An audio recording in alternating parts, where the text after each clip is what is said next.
ખબરથી ઠંડીને લઈને હવામાન વિભાગે મોટી આગાહી કરી છે। 1 ડિસેમ્બરથી એટલે કે આજથી 7 ડિસેમ્બર સુધી હવામાન સૂકું રહેશે।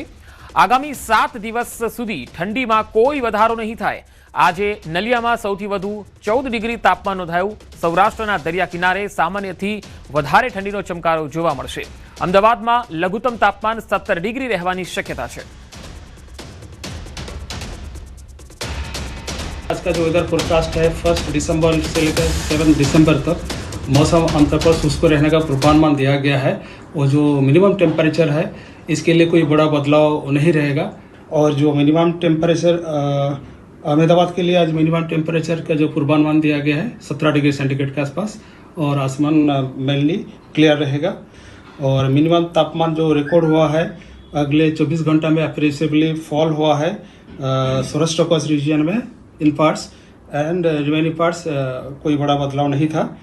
अभी सबसे मैंने कम तापमान रिकॉर्ड हुआ है नलिया में 14.8 डिग्री सेंटीग्रेड जो नॉर्मल से 1.5 डिग्री ऊपर है। और अहमदाबाद का टेम्परेचर रिकॉर्ड है 17.5 जो 24 घंटा में -1.9 फॉल हुआ है। चक्रवात दीतवा नबळું પડ્યું છે। વાવાઝોડું દીતવા ડીપ ડિપ્રેશનમાં ફેરવાઈ ગયું છે। વાવાઝોડાએ તમિલનાડુ અને પુડુચેરીમાં કહેર વર્તાવ્યો। વાવાઝોડા દીતવાથી તમિલનાડુમાં 3ના મૃત્યુ થયા। 149 પશુઓના જીવ ગયા જ્યારે 234 કાચા મકાનો તૂટ્યા। 57,000 હેક્ટર ખેતીની જમીન ડૂબી। પુડુચેરી ચેન્નઈમાં ભારે વરસાદ થયો। વાવાઝોડાનો માર્ગ ભારતીય પૂર્વ કિનારાની સમાંતર પસાર થવાનો હતો અને બરાબર એવું જ થયું। સોમવારે ચક્રવાત દીતવા તમિલનાડુ અને પુડુચેરીના દરિયા કિનારાની સમાંતર પસાર થયું અને ડીપ ડિપ્રેશનમાં પરિવર્તિત થઈ ગયું। ઉત્તર ભારતમાં હવામાનની જો વાત કરીએ તો ડિસેમ્બરની શરૂઆતથી જ તીવ્ર શિયાળાની અસર અનુભવવા લાગી છે। પંજાબથી દિલ્હી એનસીઆરની આસપાસના વિસ્તારોમાં લઘુત્તમ તાપમાન 6 થી 10 ડિગ્રી સેલ્સિયસ સુધી પહોંચી ગયું છે। ઠંડીની સાથે ઉત્તર પ્રદેશ અને બિહારના ઘણા ભાગોમાં ધુમ્મસ છવાઈ ગયું છે। હવામાન વિભાગે આગાહી કરી છે કે આગામી 4 દિવસ ઉત્તર ભારતમાં તાપમાન 3 થી 4 ડિગ્રી સેલ્સિયસ ઘટી શકે। પંજાબ, હિમાચલ પ્રદેશ અને ઓડિશાના કેટલાક ભાગો માટે ગાઢ ધુમ્મસની ચેતવણી જારી કરાઈ છે।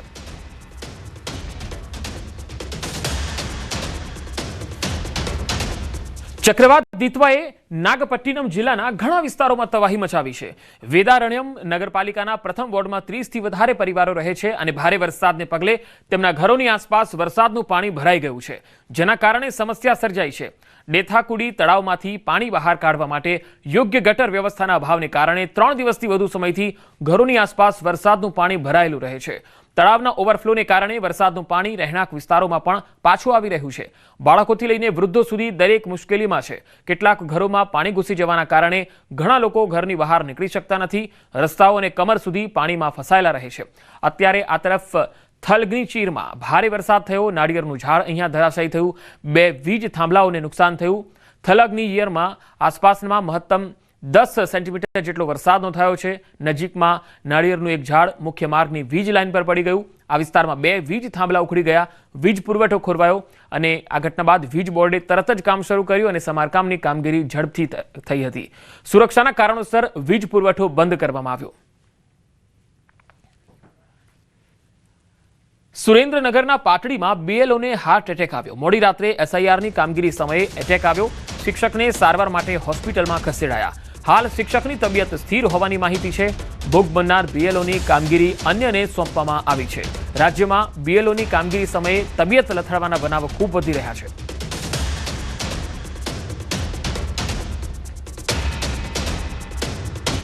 હાલ એસઆઈઆરની કામગીરી ચાલી રહી છે અને આ કામગીરી દરમિયાન બીએલઓ ઘણી સમસ્યાઓનો સામનો કરી રહ્યા છે જેનો એક વિડીયો પણ સોશિયલ મીડિયામાં વાયરલ થઈ રહ્યો છે। સુરેન્દ્રનગરના વઢવાણ શહેરી વિસ્તારનો આ વિડીયો છે।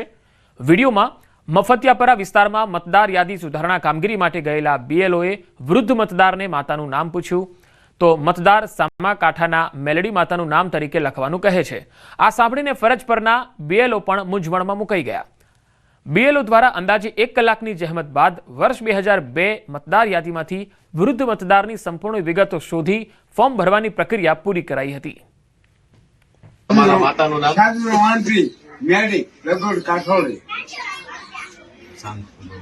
આપના માતાનું નામ શું? ગગાવારી મેરડી મેરડી માતાનું નામ ગગાવારી મેરડી લખો। આમાં કાંઠા મેરડી લખો માતાનું નામ। માતાના નામમાં આમાં કાંઠાને મેળવી લો. હોય માટે લકડી કાઠોડે તમારા માતાનું નામ સાધુ વાંધી મેડી લકડી કાઠોડે આમના માતાનું નામ શું? ગગાવાળી મેળડી. મેડી મેડી હાલ એક મહત્વપૂર્ણ ખબર મળી રહી છે. JEE અને નીટના ફોર્મ ભરવામાં હાલાકી પડી રહી છે. પરીક્ષાના ફોર્મ ભરવાને લઈ વિદ્યાર્થીઓ મૂંઝવણમાં મુકાયા છે. નામ અને અટક લખવામાં નડી રહી છે સમસ્યા. આઈડી કાર્ડ અને 10માની માર્કશીટનું ફોર્મેટ અલગ, નામ લખવાની રીતમાં વિષમતા જોવા મળી છે. ફોર્મ રિજેક્ટ ન થાય તેવો વિદ્યાર્થીઓમાં ડર પેસી ગયો છે. વિદ્યાર્થીઓને પરીક્ષાથી વંચિત રહી જવાનો ડર સતાવે છે. સરકારને કમિટી બનાવી એક સરખું ફોર્મેટ બનાવવાની માંગ કરી છે. નિયમ પ્રમાણે સરનેમ પાછળ આવી જોઈએ અને નામ આગળ આવવું જોઈએ. તો મારા 10માની માર્કશીટની અંદર સરનેમ આગળ છે અને નામ પાછળ છે. તો અત્યારે જેઈના ફોર્મની પ્રોસિજર ચાલી રહી છે, તો એની અંદર અમને પ્રોબ્લેમ આવી રહ્યો છે કે સરનેમ એમાં આગળ લખવાની છે અને અમારા બધા ડોક્યુમેન્ટ્સની અંદર સરનેમ પાછળ છે. તો મારી એવી માંગણી છે કે બધું એક ફોર્મેટમાં રાખો, સરનેમને પાછળ રાખો, નામને આગળ રાખો, જેથી અમને કોઈ આગળ કોઈ પરીક્ષા છે કે એડમિશન માટેની જે કોઈ પ્રોસિજર છે એમાં અમને વાંધો ન પડે. સરનેમ આગળ હતી, નામ પાછળ અપડેટના હિસાબથી આગળ છે અને સરનેમ પાછળ છે. તો એમાં ઇશ્યુ એવો થાય છે કે થોડું કન્ફ્યુઝન છે કે કઈ રીતના અમારે જેઈના ફોર્મ્સ ભરવા. તો અગર એ થોડું કન્ફ્યુઝન દૂર થઈ જાય તો અમારી માટે ઇઝી રહેશે. બિકોઝ અમારા જે બધા ડોક્યુમેન્ટ્સ છે એમાં જેમ પહેલાંની રીતે સરનેમ, નેમ અને એવી રીતે ફોર્મેટમાં ચાલતું હતું અને અત્યારના ચેન્જીસના લીધે અમે લોકો થોડુંક કન્फ्यूजन છીએ. गवर्नमेंट की अगर आप कोई भी डिसीजन लेते हैं तो सबसे पहले उस डिसीजन को कंप्लीट कैसे करना है, इसके लिए आपको कमेटी बनानी बहुत ज़रूरी है. जो कमेटी सिर्फ और सिर्फ इसी पे ध्यान रखे कि बच्चे जो फॉर्म्स भर रहे हैं वो प्रॉपर वे में भरे गए हैं या नहीं भरे गए हैं, किसी बच्चे का कैंसिल ना हो और साथ ही साथ कैंसिल होने की वजह से उस बच्चे का फ्यूचर खराब ना हो, इसकी जवाबदारी अब पेरेंट्स की नहीं, अब गवर्नमेंट की बनती है. સુરતમાં સોનાના ભાવ ફરીથી વધ્યા છે. આજે સોનાના ભાવ પ્રતિ 10 ગ્રામ 1,33,000 પર પહોંચી ગયા છે. સોનામાં ભાવ વધારા પહેલા ભાવ 1,21,000 પ્રતિ 10 ગ્રામ હતો. દિવાળી પર આ ભાવ 1,35,000 પ્રતિ 10 ગ્રામ હતો. એક રીતે ચાંદીના ભાવ આજે પ્રતિ કિલો 1,80,000 પર પહોંચ્યા છે. આ પહેલા 1,40,000 પ્રતિ કિલો ચાંદીનો ભાવ ગગડ્યો હતો. દિવાળીમાં ચાંદીના ભાવ 1,89,000 પ્રતિ કિલો હતા. સોનામાં ઉતાર ચઢાવ માટે સટ્ટાકીય પ્રવૃત્તિ પણ જવાબદાર છે અને ભાવ સ્થિર થયા બાદ સોનામાં રોકાણ કરવું હિતાવહ રહેશે. આ એક અત્યારે હવે સોનાની પેટર્ન આ જ રીતની રહેશે. સોનામાં અમે પણ ડોગ ગઈ ત્યારે પણ વાત કરેલી હતી કે હવે સોનું સ્ટેબલ નહીં જોવા મળે અને ચાંદી પણ સ્ટેબલ નહીં જોવા મળે. રોજમાં જેમ શેર માર્કેટની મુવમેન્ટ હોય છે એવી રીતના સોના અને ચાંદીમાં બંનેમાં મુવમેન્ટ જોવા મળશે. કારણ કે અત્યારે એમાં સટ્ટાકીય પ્રવૃત્તિ પણ સાથે હોય, સાથે જે જીઓલોજીકલ જે કાંઈ પ્રોબ્લેમ્સ હોય એને પણ પ્રોત્સાહન મળતું, એટલે સાથે સોનામાં તેજીના માહોલ બનતો હોય છે. અત્યારે ફેડરલ બેંક દ્વારા જે સોનાના રેટમાં થોડો ઘટાડો કરવાનો, વ્યાજના દરમાં જે ઘટાડો કરવાની વાત આવી, એના અનુસંધાનમાં અત્યારે સોનાના રેટ વધી રહેલા છે અને પાછા અત્યારે 1,33,000 ઉપર પહોંચી ગયેલા છે. લોકોને હજી પણ ધારણા છે, અમને જ્વેલર્સને પણ ઓવરઓલ એવી ધારણા છે કે સોનું ખૂબ ઊંચાઈ ઉપર રહેશે. પણ હમણાં રોજની મુવમેન્ટમાં આપને થોડું ઘટેલું જોવા મળશે, પાછું થોડું વધેલું જોવા મળશે, એટલે સોનાનું વધઘટનો માહોલ રહેશે. અમદાવાદમાં સોના ચાંદીમાં ધરખમ ભાવ વધારો થયો. આજે સોનું 1,35,700 અને ચાંદી 1,83,500. રોકાણકારો માટે હાલ ખુશીના સમાચાર પણ કહી શકાય. દિવાળી બાદ સોના ચાંદીમાં ધરખમ ભાવ વધારો થયો છે. શુક્રવારે 1,28,550 અને ચાંદી 1,76,000. ચાંદીમાં 7,500 અને સોનામાં 7,150નો વધારો થયો. રોકાણકારો જે લોકોએ ઇન્વેસ્ટ કર્યું છે તેઓ હાલ ખુશ જોવા મળી રહ્યા છે.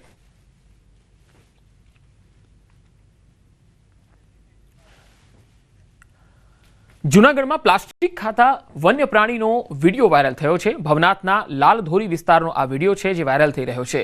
પ્રકૃતિ પ્રેમીએ વન મંત્રીને સોશિયલ મીડિયા દ્વારા આ રજૂઆત કરી. ફોરેસ્ટ વિભાગને કડક અમલવારી કરવા રજૂઆત કરી છે. જંગલ વિસ્તાર નજીક પ્લાસ્ટિક અને કચરાના ઢગલા મનપા યોગ્ય રીતે નિયમિત સફાઈ કરે તેવી માગણી કરવામાં આવી.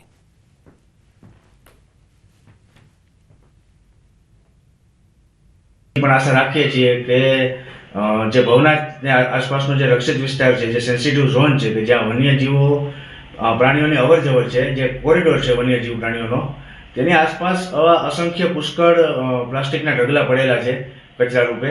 કે જે તાત્કાલિક ધોરણથી કોર્પોરેશનને આદેશ આપીને વનમંત્રીશ્રીએ હટાવવા જોઈએ.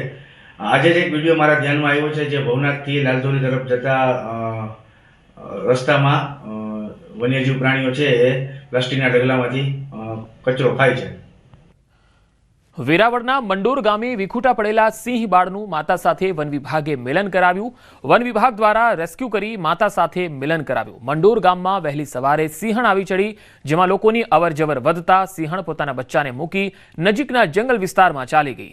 સિંહણ આવવાની જાણ લોકોને થતાં ગામ લોકોએ વન વિભાગને જાણ કરી. જે જગ્યાએથી સિંહ બાળનું રેસ્ક્યુ કર્યું ત્યાં સાંજે સિંહણ આવતા તેની માતા સાથે બચ્ચાનું વન વિભાગે મિલન કરાવ્યું.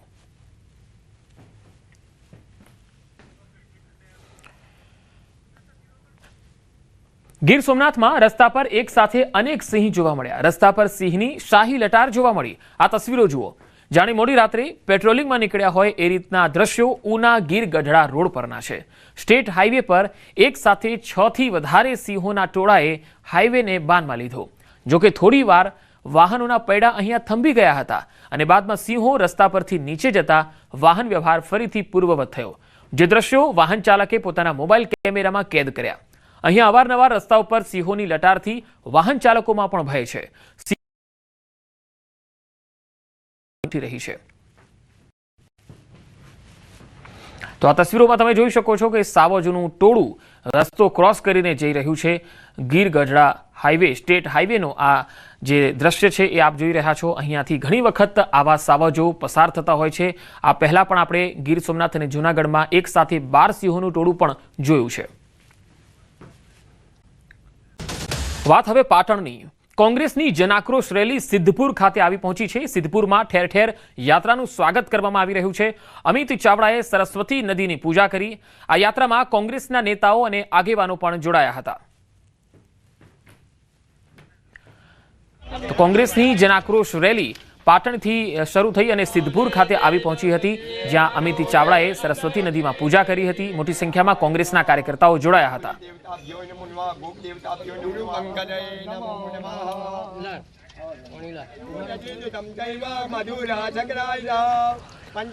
અમદાવાદના વિજય 4 રસ્તા નજીક આવેલ સુભાષ સોસાયટીમાં મોડી સાંજે ફાયરિંગનો બનાવ બન્યો. અહીંયા પતિ પત્નીના ઝઘડામાં પિયર આવી ગયેલી પત્નીથી રોષે ભરાયેલા રાહુલ સોની નામના વ્યક્તિએ 6 જેટલા રાઉન્ડ ફાયરિંગ કર્યા. પતિ રાહુલ સાથે ઝઘડા બાદ પત્ની સુભાષ સોસાયટી સ્થિત પોતાના પિતાના ઘરે આવી ગઈ, જેને લઈને ઉશ્કેરાયેલા પતિ રાહુલ ઘરે આવી હવામાં ફાયરિંગ કર્યું. 12 બોરની રાઇફલ અને રિવોલ્વરથી 6 જેટલા રાઉન્ડ હવામાં ફાયર કર્યા હોવાનું સામે આવ્યું. હાલ તો પોલીસે ફાયરિંગ કરનાર રાહુલ સોનીને રાઉન્ડ અપ કરી બનાવ સ્થળેથી 12 બોરની રાઇફલ અને રિવોલ્વર કબજે કરી છે અને કાયદેસરની કાર્યવાહી હાથ ધરી. આરોપી રાહુલ ગુનાહિત ઇતિહાસ ધરાવતો હોવાનું તપાસમાં સામે આવ્યું. વર્ષ 2018માં અમદાવાદ ખાતે વિવિધ પોલીસ સ્ટેશનમાં ગુના નોંધાયા હતા. આરોપી રાહુલ કેફી પીણું પીધેલી હાલતમાં મળી આવ્યો હતો. તો સીસીટીવી તસવીરો જે આવી રહી છે તે આપણે બતાવી રહ્યા છે, જ્યાં પતિ પત્નીના ઝઘડામાં કેવી રીતે પતિએ ફાયરિંગ કર્યું હતું. આખો બનાવ જે છે એ સીસીટીવીમાં પણ કેદ થયો છે. હાથમાં 12 બોરની જે રિવોલ્વર છે એ લઈને આવ્યો, રાઇફલ લઈને આવ્યો અને તેણે ફાયરિંગ કર્યું હતું. વધુ માહિતી મેળવીએ સંવાદદાતા ઋત્વિજ સોની મારી સાથે જોડાયા છે. ઋત્વિજ, આ સીસીટીવીમાં દેખાઈ રહ્યો છે કે તે હવામાં ફાયર કરી રહ્યો છે. આ દરમિયાન આસપાસના કેટલાય લોકોએ તેને અટકાવવાનો પ્રયત્ન કર્યો હતો, ખરો ને? હવે શું તપાસ થશે, શું કાર્યવાહી થશે? જી પંકજ, વાત કરીએ તો હાલમાં સમગ્ર મામલે ગુજરાત યુનિવર્સિટી પોલીસ દ્વારા જે આર્મ્સ એક્ટ હેઠળ ગુનો દાખલ કર્યા બાદ વધુ કાર્યવાહી શરૂ કરી છે. આરોપી જે રાહુલ સોની છે તેની ધરપકડ પણ પોલીસ દ્વારા કરવામાં આવી છે અને પોલીસ તપાસ દરમિયાન જે ફાયરિંગ કરતા સીસીટીવી ફૂટેજ પણ પોલીસને હાથે લાગ્યા છે. જ્યારે આ ફાયરિંગનો બનાવ બન્યો હતો, પોલીસને ઘટનાની જાણ થઈ હતી ત્યારે પોલીસ ઘટના સ્થળ પર પહોંચી હતી અને જે તે સમયે જે આરોપી છે તે પોતે પણ ત્યાંથી મળી આવ્યો હતો. તેની પાસેથી જે હથિયાર મળી આવ્યા હતા, એક 12 બોરની રાઇફલ અને એક રિવોલ્વર મળી આવી હતી. તેમાંથી જે રિવોલ્વર છે તેમાંથી જે 4 કારતૂસ જે ફૂટેલી હાલતમાં મળી આવ્યા હતા, 2 કારતૂસ છે તે જીવતા મળી આવ્યા હતા. જ્યારે જે 12 બોરની જે રાઇફલ હતી તેમાંથી પણ 2 રાઉન્ડ ફાયરિંગ થયું હોવાનું સામે આવ્યું હતું. એટલે જે પ્રમાણે ફરિયાદી દ્વારા આશંકા સેવવામાં આવી હતી કે 7 રાઉન્ડ જેટલું ફાયરિંગ કરવામાં આવ્યું હતું, તેના આધારે હાલમાં તેમની ફરિયાદ નોંધવામાં આવી છે અને પોલીસ દ્વારા વધુ કાર્યવાહી શરૂ કરવામાં આવી છે. ઋત્વિજ, આ સમગ્ર મામલે જે પતિ છે અને પત્ની છે, બંને વચ્ચે જે મુખ્ય મુદ્દો શું હતો જેના કારણે મામલો એટલી હદે વણસી ગયો કે પતિ રિવોલ્વર લઈને પહોંચી ગયો? જી પંકજ, વાત કરીએ તો આખી જે ઘટના છે, કયા મામલે ઘરકંકાસ ચાલી રહ્યો હતો તેની હાલમાં પોલીસ દ્વારા તપાસ કરવામાં આવી રહી છે. પરંતુ જે પ્રાથમિક હકીકત સામે આવી હતી કે ગઈકાલે જ્યારે આ જે આરોપી છે તે પોતે પોતાના ઘરે હતો, તેની પત્ની પણ તેની સાથે જ ઘરે હતી. તે દરમિયાન રાહુલને તેના સસરા સાથે ટેલિફોનિક વાતચીત થઈ હતી અને ટેલિફોનિક વાતચીતની અંદર આખો મામલો બીસક્યો હતો અને ત્યારબાદ જે રાહુલ છે તે બંને હથિયાર લઈને તેની ગાડીમાં નીકળ્યો હતો અને ત્યારે તેના જે પત્ની હતા તેણે કહ્યું હતું, એટલે તેના પત્નીએ પણ તાત્કાલિક તેના પિતાને જાણ કરી હતી કે રાહુલ ઘરેથી હથિયાર લઈને નીકળ્યો છે, તે ગમે ત્યારે તેમના ઘરે પહોંચી શકે છે, એટલે તેમને સાવચેત પણ કર્યા હતા.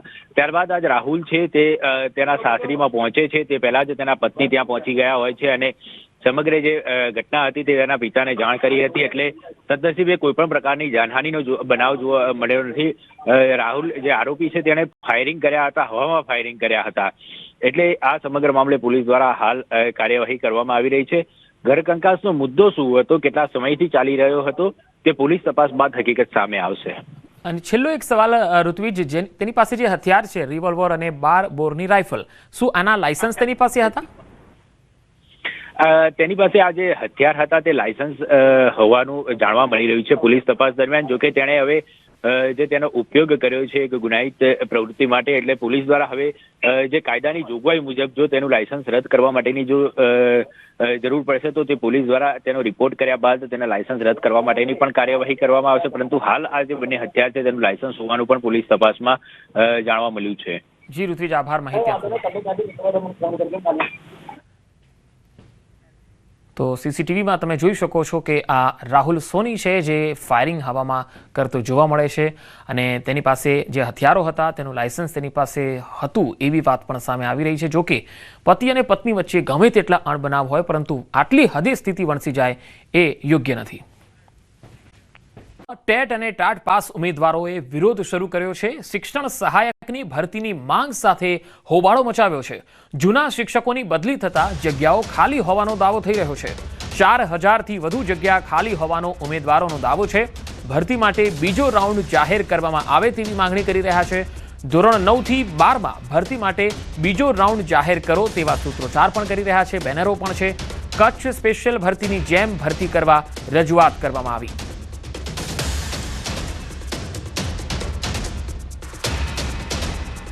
અમારી માંગણી છે કે સેકન્ડ રાઉન્ડ આપો અને અમારી કચ્છ સ્પેશિયલ ભરતી પણ આપો. જો 1 થી 8માં તમે કચ્છની સ્પેશિયલ ભરતી આપી શકતા હોય તો 9 થી 12માં કેમ નહીં? બીજી એ માંગણી છે કે 2200 પ્લસની જે ભરતી હતી શિક્ષકોની એમણે બદલી કરી એમને ભરતીનું નામ આપી દીધું છે જે ભરતી નથી, પણ અમારી ભરતીને એમાં સમાવી દીધી છે. તો એ જગ્યા પણ અમને મળે. સેકન્ડ રાઉન્ડ પાડો, કેમ કે ડબલ શાળાઓ ફાળવવામાં આવી છે તો એ સેકન્ડ રાઉન્ડ પાડવામાં આવે અને અમને બધાને ન્યાય મળે. 9 થી 12ની અંદર જે જગ્યાઓ જે છે હજુ બાકી છે અને જે જગ્યાઓ જે છે ભરી નથી એ જગ્યાઓ ઉપર 9 થી 12માં સેકન્ડ રાઉન્ડ પાડવામાં આવે.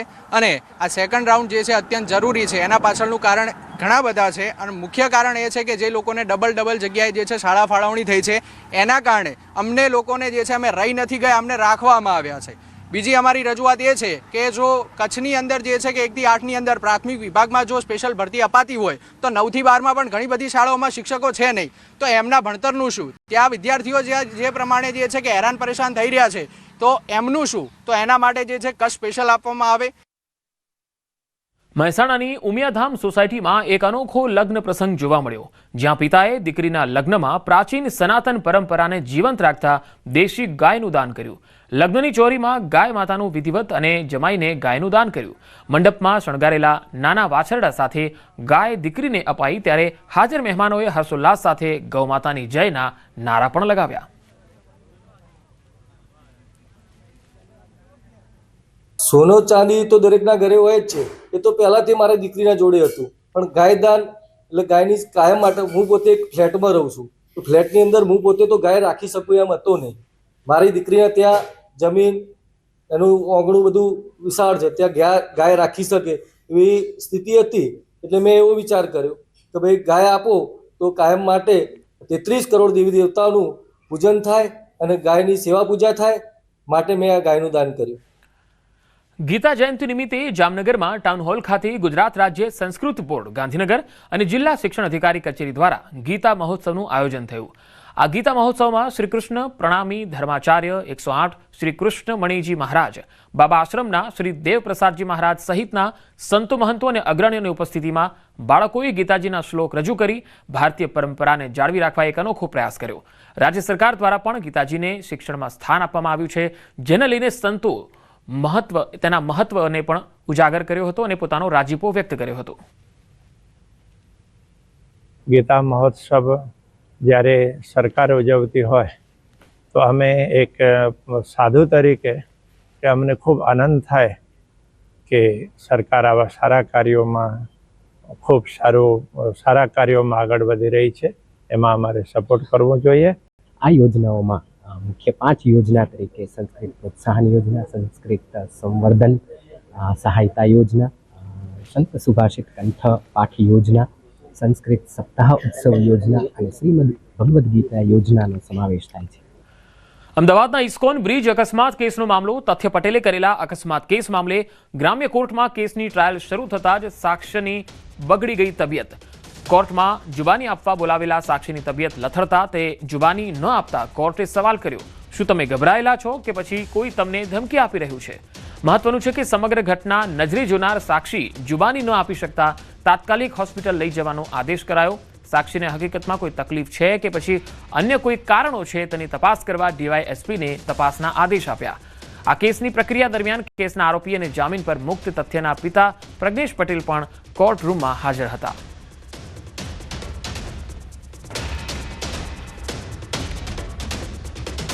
વડોદરામાં હરણીમાં ગેસ લાઇન તૂટતા મુશ્કેલી થઈ. માઇક્રો ટનલિંગ કામગીરી સમયે ગેસ લાઇનમાં નુકસાન થયું.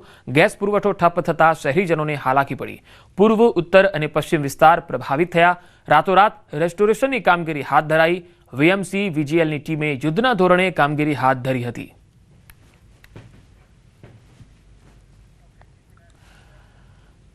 સુરતના બારડોલી નગરપાલિકાની ઘોર બેદરકારી. ડ્રેનેજમાં સફાઈ કરતા સમયે ગેસ લાઇનમાં ભંગાણ થયું. ગેસ હવામાં ભળતા સ્થાનિકોને હાલાકી પડી.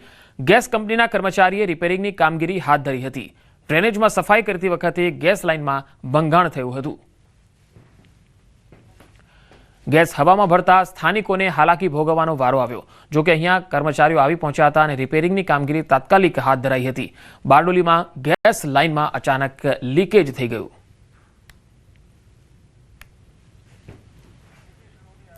તો ડ્રેનેજમાં સફાઈ કામગીરી ચાલતી હતી અને એ દરમિયાન ગેસની લાઇનમાં લીકેજ થઈ ગયું. આ કામગીરી દરમિયાન લીકેજ થવાથી સ્થાનિકોને હાલાકી પડી.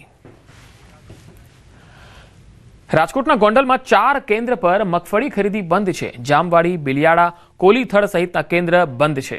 જિગીશા પટેલના વિરોધમાં ખરીદી બંધ કરાઈ છે. ખોટી રીતે દખલગીરી કરતા હોવાનો સંચાલકોનો આરોપ છે. 2 દિવસ પહેલા જિગીશા પટેલ ખરીદ કેન્દ્ર પર પહોંચ્યા હતા. એક યુવાનને મારવાના આક્ષેપો લાગ્યા. સરપંચ તથા ગણેશના માણસો પર મારવાના આરોપો લાગ્યા.